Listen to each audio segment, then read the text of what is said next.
ભાગ 10 અસાર આ સંસારમાં નથી સૌખ્ય કે શાંતિ જરી, આદિ ઉપાધિ વ્યાધિઓથી આ બધી દુનિયા ભરી. એમ જાણતો પણ તું જીવતું આળસ, અરે રે કેમ કરે? કલ્યાણકારી ધર્મ જીનનો કેમ તું ન વાદરે? હે જીવ, હે આત્મન, તું આળસ કેમ કરે છે? પ્રમાદમાં શા માટે પડ્યો રહે છે? તારે સુખ જોઈએ છે કે તું શાંતિને ઈચ્છે છે? ને તે આ સંસારમાં નથી. સંસાર અસાર છે. દુઃખ વિના બીજું કાંઈ જ નથી દુનિયામાં. દ્રષ્ટિના કોઈને મનના સંતાપ, કોઈને કુટુંબના ઉપતાપ, તો કોઈને શરીરને રોગની મહાપીડાઓ. દુઃખ યાતના સિવાય કોઈ નજર નહીં ચડે. એ દેખવા છતાં, એથી ડરવા છતાં એમાં ને એમાં પડી રહ્યો છે. ઊભો થા, આળસને ખંખેરી નાખ. તને બચાવનાર, દુઃખથી છોડાવનાર, કલ્યાણકારી શ્રી જિનેશ્વર પ્રભુનો ધર્મ છે. તેનું શરણ લે, તેની આરાધના કર, એમાં આદર શ્રદ્ધા રાખી ઉદ્યમ કરને સુખી થા. ભોગ અને વિલાસના વિચારોમાં આયુષ્યને ન ગુમાવો. ધન પુત્ર પ્રભુતા લાડી, ગાડી ચિત્તમાં નિત્ય ચિંતવે. આજે મળે કાલે મળે એમ ઊર્મ્યો ઊર્મા ધરે. પણ અંજલિના જલ પરે જીવ આવખું તારું ઘટે. તે કેમ તું જાણે નહીં? દયા પણ ભરી બુદ્ધિ છતે.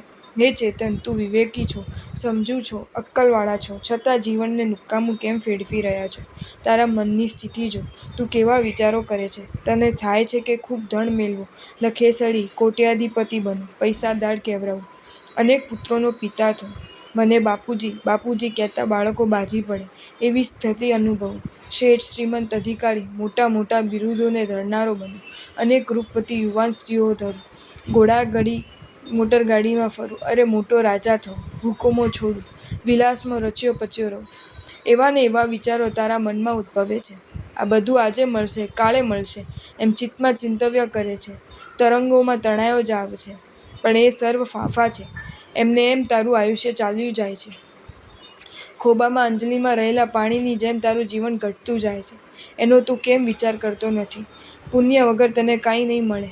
પુણ્ય કર, કંઈ પણ આશા રાખ્યા વગર સુકૃત કર, તને બધું મળશે અને પરિણામે શાશ્વત સુખ પણ મળશે.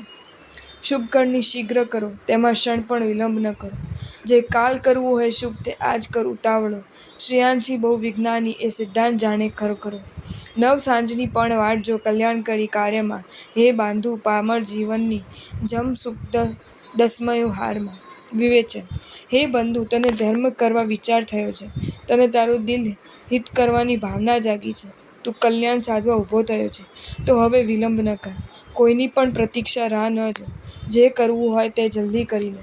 એક શાશ્વત સત્ય તારા મનમાં બરાબર ઠસાવી દે કે શ્રેયાંશી બહુ વિજ્ઞાની, સારા કાર્યમાં સેંકડો અંતરાયો આવે છે. દુર્જનો, તું વિલંબ કરીશ તો તારી મનોવૃત્તિ ડહોળી નાખશે. તારા ધર્મ કૃત્યમાં હજારો પથરા નાખશે. માટે વખત ન ગુમાવ. કાલ કરવાનું હોય તે આજે કરી લે. કાલ કોણે દેખી છે? સવારનું સવારે જ કરી લે. સાંજે કરીશું, ઘડી પછી કરીશું એમ મુદ્દત ન પાડ. ગયેલો સમય ફરી નહીં આવે.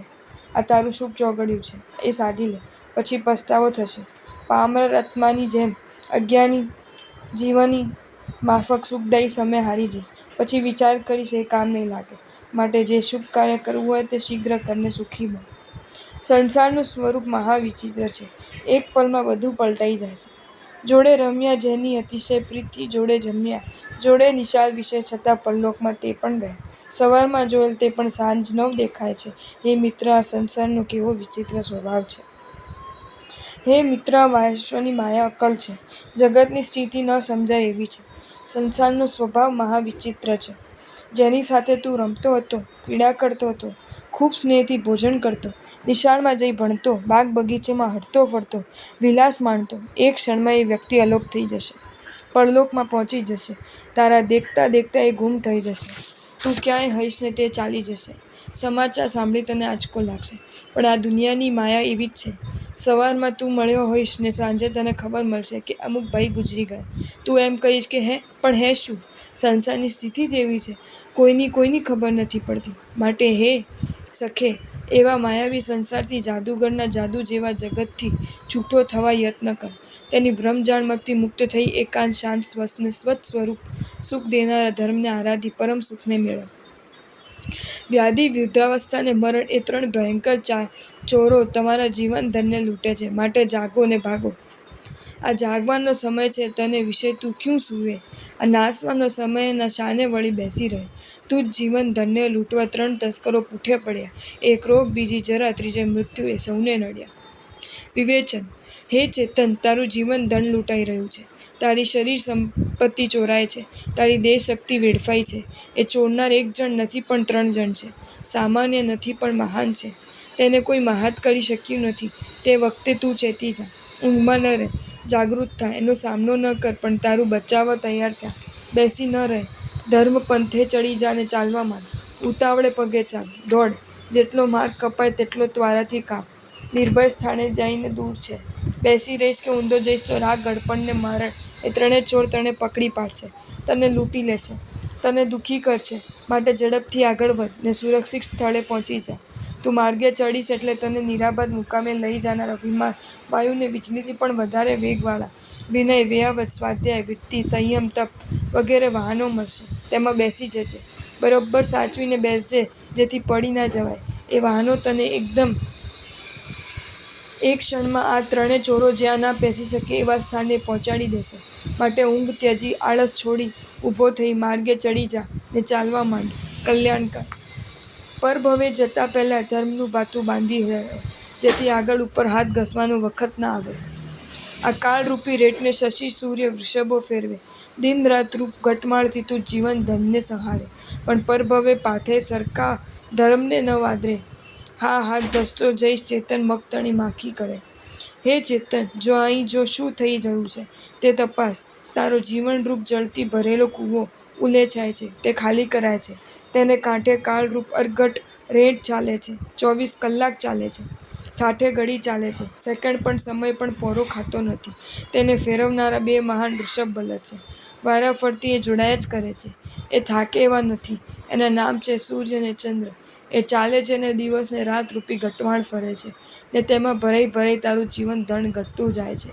જોતજોતામાં એ ઘટી જશે ને પરિમિત જીવન પૂરું થશે. એ જીવન એ જ તારો આધાર છે.